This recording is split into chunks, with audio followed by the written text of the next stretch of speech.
Hi everyone, today in my this video I'm going to show you how you can remove and add Google account in your device OnePlus Ace.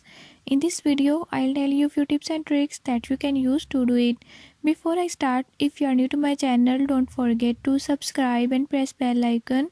Watch complete video and learn how you can do it. Let's watch the